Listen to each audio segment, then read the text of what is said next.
Hi everybody, this video covers section 1 of chapter 6 and we will be introducing the normal distribution, also known as the Gaussian distribution. Before we can do that, we have to talk about the idea of discrete and continuous random variables and of course their distributions. Then we will talk about the normal Gaussian distribution and how you can actually look at its curve and deduce what its mean and standard deviation happen to be.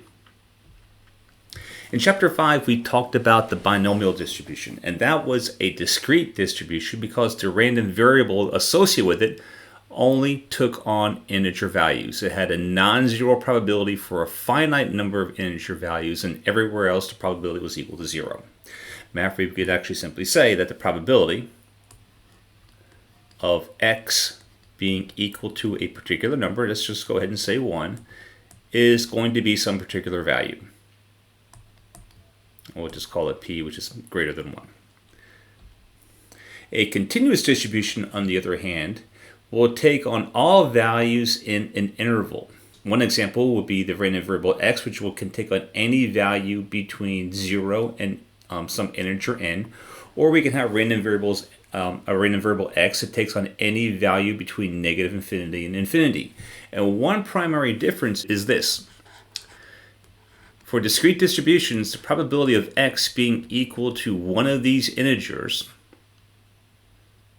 we'll stick with 1 again, will always be some positive number. Or it will always be greater than or equal to 0. Okay? In the continuous distribution, the probability of x being equal to any number, say 1, will be equal to 0. Okay, or the probability of x being equal to any other real number, 1.1, doesn't matter, will always be equal to 0. And the normal distribution is one such distribution.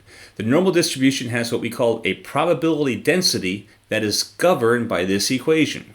Don't worry, you don't have to memorize it, I'm just showing it to you, and it actually produces a graph that looks like this. It was developed by a guy named Carl Friedrich Gauss, who also invented a few other things like Gauss's law for electrical physics and a few other things. But also notice that this function right here is completely defined by two parameters: the mean right here and the standard deviation or the variance. These other values, such as pi or e, they're just simply numbers. It is this term and this term that determine what this graph is going to look like. I will also mention this is the most used and the most referenced distribution used in statistics, primarily thanks to the central limit theorem, which basically says that if you have a whole collection of independent distributions of a certain type and you add them together, they will eventually form a Gaussian distribution. Now we do have some properties about this. The first one is notice that it is symmetric about the mean. Here is the mean, and basically if you took a vertical line here, you would actually cut that curve into two pieces. Also notice that it is also a maximum at the mean. And also the area under this curve is always going to be equal to 1. It turns out that this right here is a property density, which I'm sure I'm going to talk about in the next slide. And the area under these curves happens to be the actual probabilities. The last thing is that the x-axis is a horizontal asymptote. What does that mean? It means that this curve will approach x and get very, very, very close to it as x goes to infinity, but it will never touch it. As I mentioned before, this is a probability density function. This curve is not a probability, it is a density. If you want to know what the probability is between two numbers, what you would need to do is compute its area. For example, the probability, that's a pretty lousy drawing, between mu minus sigma to mu is equal to that area under the curve. And how would you compute that? Well, you can actually use your calculator, and there are tables that you can use to look it up. There's really no, with a Gaussian distribution, there's really no analytical way to look at that. A few other properties. Here we have points of inflection. Points of inflection always occur at the standard deviation. And more specifically, a point of inflection always occurs when you are when you go one standard deviation away from the mean. So there's one standard deviation here, and there is one standard deviation here. So those are points of inflection. Well, great. That's beautiful. What the heck is a point of inflection? Let me tell you. Point of inflection is that particular point where a graph goes from concave down to concave up. At this point, the graph is basically, whoop, didn't want to do that. At this point, we actually have a concave and it's looking up. Here we have a concave or a convex surface and it's looking down, and once we get to here, it's looking back up again. As I mentioned before, the probability is always determined by the area under the curve. So if you want to find out, if you want to compute the probability, if you want to know what the probability of x being less than a particular number x, it is going to be the area under the curve to the left of x. Now, one of the cool things about this is that there are lots of tables that you can use to look up the probability, and of course your calculator can do that as well. And we will deal with that in section 6.2. Also remember, since the probability in a continuous distribution, since the probability of x being equal to a particular number x will always be equal to 0, the consequence is that the probability of x being less than or equal to x will always be the same as the probability of x being strictly less than x. What about the other direction?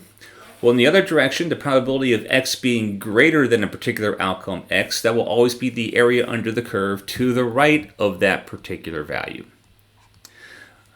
Now, the bad news is that we usually don't have tables that will compute this, but there is this thing called the complement rule. Okay, and the complement rule says that the probability of x being greater than or equal to x is going to be equal to 1 minus the probability of x being less than or equal to x. Now, to be technically correct, I probably should just be strictly less than, but since the probability of x is equal to 0 in this particular case, it doesn't particularly matter. Once again, there are lots of tables that you can use to look this up. It's not something you compute analytically. Every now and then you can find a table here. As a matter of fact, later on in Hawks, we will make this data available. At this point, we won't, so you have to use the complement rule. Okay, and the rest of this has to do with certain examples. Okay, and here is our first example, and we call this name that curve. And here you want to determine this, the distribution which has the smallest standard deviation. Okay, the distribution which has the largest standard deviation, which distribution has the smallest mean, which distribution has the largest mean. Okay, the smallest standard deviation, remember, is going to be that curve where the distance between its maximum and the point of inflection is the smallest, or it's going to be basically the narrowest curve. That, of course, will be A. Which distribution has the largest standard deviation? Well, that would be C. If you notice here, the mean's right about here, and that is how far you have to go before you get to a point of inflection. So this would be C as well. Okay, as I mentioned before, okay, now this one, which distribution has the smallest mean? Well, remember, the smallest mean, you might think it is C, but it is not. The mean occurs at the curve's maximum, which for C is right here. Okay, that's the mean for C. Similarly, that's the mean for B. This right here is the mean for A. Okay, just because this value is smaller does not mean you have a smaller mean. That just means you have a very wide standard deviation. This value right here and this value right here, which is the mean, produces for you the smallest number.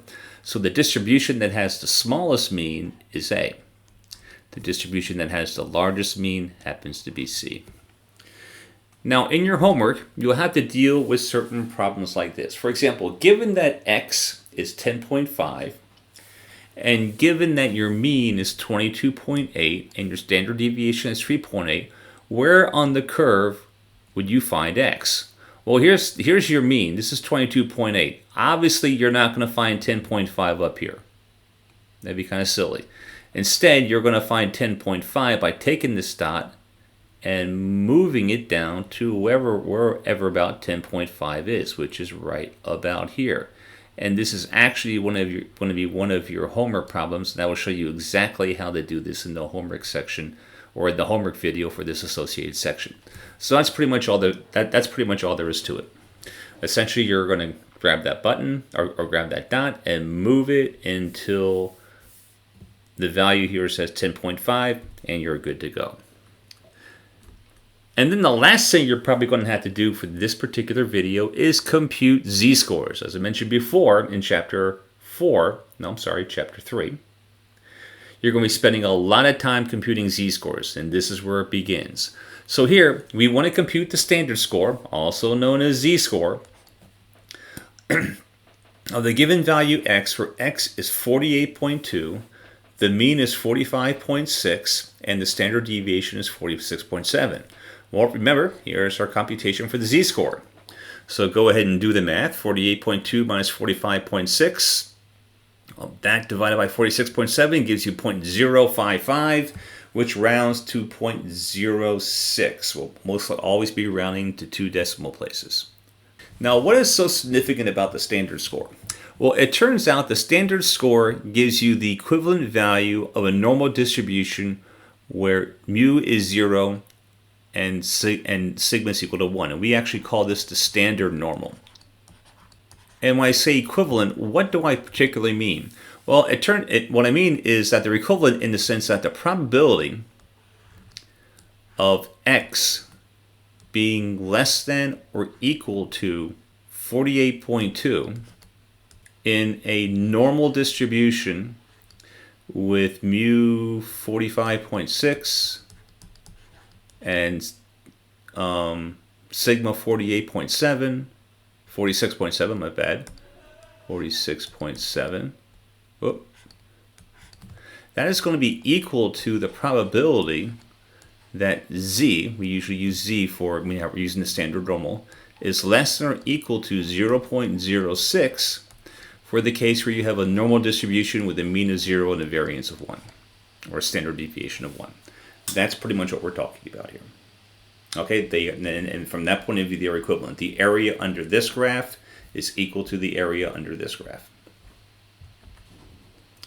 And the last thing that you're going to have to do in your homework is this. Calculate the standard score for the given random variable x, where x is equal to 90.4, your mean is 88.4, and your variance happens to be 90.4. And indicate on the curve where z might be. So the first thing you're going to have to do is do the math.